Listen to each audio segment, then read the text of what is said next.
नमस्कार, सप्तधारा न्यूजमध्ये आपले स्वागत आहे.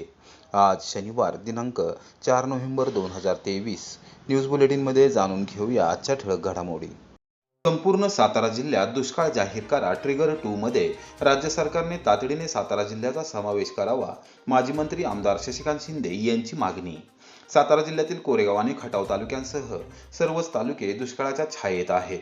यावर्षी झालेला पाऊस, पिकांची परिस्थिती पाहता दुष्काळ सदृश परिस्थिती असल्यामुळे तातडीने संपूर्ण सातारा जिल्ह्यात दुष्काळ जाहीर करणे आवश्यक आहे. तरी विशेष बाब म्हणून दुष्काळाची दुसरी कळ ट्रिगर 2 संपूर्ण जिल्ह्याला लागू करून दुष्काळ जाहीर करण्याबाबतचे आदेश संबंधितांना द्यावेत. त्याचबरोबर जिल्ह्यातील पशुधन वाचवण्यासाठी तात्काळ हिरवा चारा उपलब्ध करून द्यावा, अशी मागणी माजी मंत्री आमदार शशिकांत शिंदे यांनी मुख्यमंत्री एकनाथ शिंदे, उपमुख्यमंत्री देवेंद्र फडणवीस आणि अजितदादा पवार, महसूल मंत्री राधाकृष्ण विखे पाटील तसेच मदत व पुनर्वसन आपत्ती व्यवस्थापन मंत्री अनिल पाटील यांच्याकडे केली आहे. सातारा जिल्ह्यामध्ये चालू वर्षी सरासरी पर्जन्यमान झाले आहे. जिल्ह्यातील काही तालुक्यांना दुष्काळाची दुसरी कळ ट्रिगर 2 लागू झालेली आहे. मात्र कोरेगाव आणि खटाव तालुक्यासह संपूर्ण जिल्ह्यात दुष्काळाची दुसरी कळ लागू झाली नसली तरी दुष्काळ सदृश्य परिस्थिती आहे. गेले काही वर्षांपासून जिल्ह्यात अत्यंत कमी पर्जन्यमान होते. तसेच हे नेहमी दुष्काळ असणारे तालुके आहेत. यावर्षी झालेला पाऊस, पिकांची परिस्थिती पाहता दुष्काळ सदृश्य परिस्थिती असल्यामुळे तातडीने सर्वच तालुक्यांमध्ये दुष्काळ जाहीर करणे आवश्यक आहे. या तालुक्यात दुष्काळ जाहीर करण्याबाबतचा प्रस्ताव महसूल विभागाने पुणे विभागीय आयुक्त यांना सादर केला असल्याची माहिती आहे. मात्र तो प्रशासकीय लालफितीच्या कारभारामध्ये अडकला आहे. तरी विशेष बाब म्हणून संपूर्ण सातारा जिल्ह्यात दुष्काळाची दुसरी कळ लागू करून तातडीने दुष्काळ जाहीर करण्याबाबतचे आदेश संबंधितांना तात्काळ देण्यात यावेत, अशी मागणी देखील आमदार शिंदे यांनी केली आहे. जिल्ह्यातील पशुधन वाचवणे ही सर्वात महत्त्वाची बाब आहे.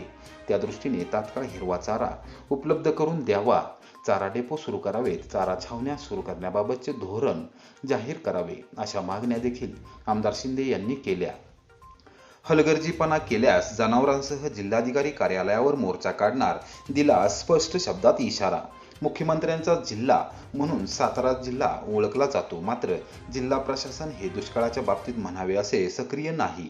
जिल्हास्तरीय अधिकारी साताऱ्यात वातानुकूलित दालनामधून बैठका घेण्याचे सत्र अवलंबत आहेत.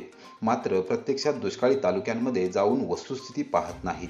हे मोठे दुर्दैव आहे. जिल्ह्यातील सर्वसामान्य शेतकरी देशोधडीला लागला असून पशुधन कवडी मोल किमतीला विकले जाऊ लागले आहे. हे जिल्ह्याला कदापि भूषणावह नाही.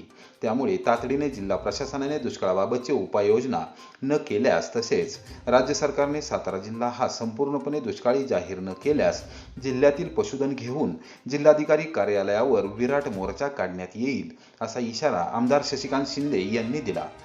आम्ही तर मागणी केलेली आहे आणि ज्यावेळेला यादी डिक्लेअर झाली, दुष्काळ जाहीर करा म्हणून आम्ही मागणी केली, चारा छावणी जाहीर करा म्हणून आम्ही पहिले मागणी केली, तेव्हा कोणी मागणी नाही केली, मीच केली होती.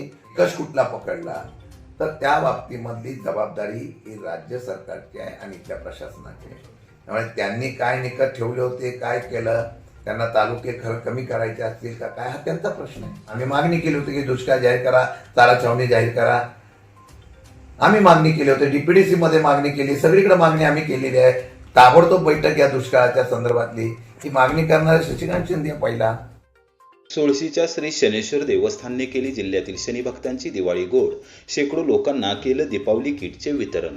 राज्यातील हजारो भाविक भक्तांचे श्रद्धास्थान असलेल्या सोळशी तालुका कोरेगाव येथील श्री 16 शिवलिंग शनेश्वर देवस्थान मार्फत प्रतिवर्षीप्रमाणे चालू वर्षी दीपावलीचे औचित्य साधून मठाधिपती परमपूज्य नंदगिरी महाराज यांच्या हस्ते शनिभक्त, गोरगरीब जनता, वारकरी, शिक्षण घेणाऱ्या विद्यार्थ्यांना दीपावली साहित्य, कपडे, आकाशकंदील व साहित्याचे वितरण करण्यात आले. खऱ्या अर्थाने शेकडो शनिभक्तांची दिवाळी गोड झाल्याचे समाधान शनिभक्तांनी व्यक्त केले. श्री 16 शिवलिंग शनेश्वर देवस्थान मार्फत वर्षभर वेगवेगळ्या प्रकारचे सामाजिक व धार्मिक उपक्रम राबवण्याची मोठी परंपरा देवस्थानचे मठाधिपती परमपूज्य नंदगिरी महाराज यांनी चालू ठेवली आहे. शनी अमावस्या, शनी जयंती सोहळा या ठिकाणी मोठ्या स्वरूपात साजरा होतो. शनिवारी दुपारी शनेश्वर देवस्थान ट्रस्ट मार्फत मठाधिपती परमपूज्य नंदगिरी महाराज यांचे प्रवचन झाल्यानंतर शनेश्वर सभागृहात उद्योगपती राजूशेठ लोढा, शंकरशेठ विभूते, शनेश्वर देवस्थान ट्रस्टचे पदाधिकारी, सेवेकरी मंडळ यांच्या उपस्थितीमध्ये शनिभक्त महिला वारकरी मंडळ टीम मधील कपडे, आकाशकंदील साहित्य आले. यावेळी सण साजरे करत असताना समाजभान व जपावू लागले. गोरगरीब कष्टकरी लोकांसाठी मदतीचा हात देत त्यांच्या घरीही दिवाळीचा दिवा लागावा यासाठी दान व मदत करावी, तरच दिवाळी सण प्रकाशमान होईल आणि असा विचार देणारी आपली भारतीय संस्कृती ही वंदनीय आहे, असे उद्गार श्री नंदगिरी महाराज यांनी काढले. देवस्थानच्या वतीने समाजातील सर्वांना दान देण्याचा संकल्प केला. हा आशीर्वाद घेऊन जात धर्म न बघता सर्वांना वितरित करा असे आवाहन त्यांनी केले. आपल्या हिंदू संस्कृतीमध्ये दान करणं हे पवित्र मानलं जातं आणि या अनुषंगानं देवस्थानच्या वतीने गेली 20 वर्षे आपण दिवाळी लोकांची गोड करण्याचा आपण छोटंसं प्रयत्न करत असतो आणि गेल्या काही वर्षाच्या पूर्वी दुष्काळाच्या काळामध्ये असेल, दिवाळी असेल किंवा अन्य अनेक कारणाने आपण दान देत असतो आणि सुरुवात अशी झाली की माझ्याकडे त्या काळात पैसेसुद्धा नव्हते की मी त्या काळी इतरांच्या नावाने कर्ज काढून लोकांची दिवाळी गोड केली आणि त्याच्याबद्दल ईश्वराने माझी दिवाळी गोड केली आणि त्या दिवसापासून आज तागायत कायमस्वरूपी मी दर दिवाळीला लोकांची दिवाळी गोड करण्यासाठी फुलाची पाकळी म्हणून त्यांना संपूर्ण पोशाख, धान्य असतील, तेल वगैरे, रवा, साखर, मैदा, तांदूळ, डाळ, मसाला वगैरे अशा पद्धतीनं आणि संपूर्ण पोशाख आणि रोख रक्कम आणि आकाश कंदील या रूपाने मी लोकांना दान देण्याचा मी प्रयत्न करत असतो आणि देवस्थानच्या वतीनं असंच पुढे पण प्रयत्न करत राहू आणि त्याचबरोबर आपण सुद्धा आपली दिवाळी गोड करता करता इतरांची सुद्धा आपण दिवाळी गोड करावी अशी मी अपेक्षा व्यक्त करतो. कोरेगाव तालुक्यात ग्रामपंचायतीच्या सार्वत्रिक आणि पोटनिवडणुकीसाठी रविवारी मतदान. प्रशासकीय यंत्रणा सज्ज. तहसीलदार डॉक्टर संगमेश कोडे यांची माहिती. कोरेगाव तालुक्यातील ग्रामपंचायतीच्या सार्वत्रिक आणि पोटनिवडणुकीसाठी रविवार दिनांक 5 नोव्हेंबर रोजी मतदान होत आहे. सोमवार दिनांक 6 नोव्हेंबर रोजी मतमोजणी होत आहे. ग्रामपंचायत निवडणुकीच्या मतदान व मतमोजणीसाठी निवडणूक यंत्रणा सज्ज असल्याची माहिती प्राधिकृत अधिकारी तथा तहसीलदार डॉक्टर संगमेश कोडे यांनी दिली. या निवडणुकीच्या मतदानासाठी मतदान केंद्रनिहाय मतदान यंत्रे उपलब्ध करून दिलेले आहेत. तसेच केंद्राध्यक्ष, मतदानाधिकारी, शिपाई अशा मनुष्यबळाची केंद्रनिहाय नियुक्ती करण्यात आली आहे. मतदान केंद्रावरील नियुक्त अधिकारी, कर्मचारी यांना तसेच मतदान केंद्रावरील साहित्य ने-आण करण्यासाठी वाहतूक व्यवस्था करण्यात आली आहे. त्यासाठी जीप वापरल्या असून शनिवार दिनांक 4 नोव्हेंबर रोजी सर्व साहित्य मतदान केंद्रावर जीपद्वारे पाठवण्यात आले आहे.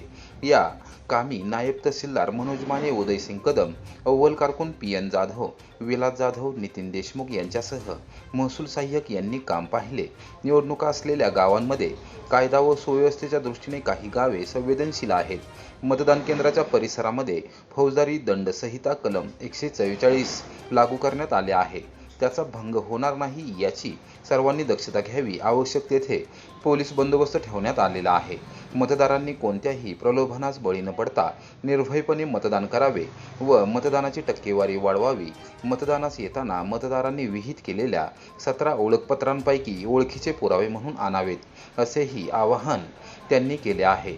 मतमोजणी दिनांक 6 नोव्हेंबर रोजी सकाळी 10 वाजता तहसीलदार कार्यालयात आवारात होणार असून त्यासाठी यंत्रणा सज्ज झालेली आहे.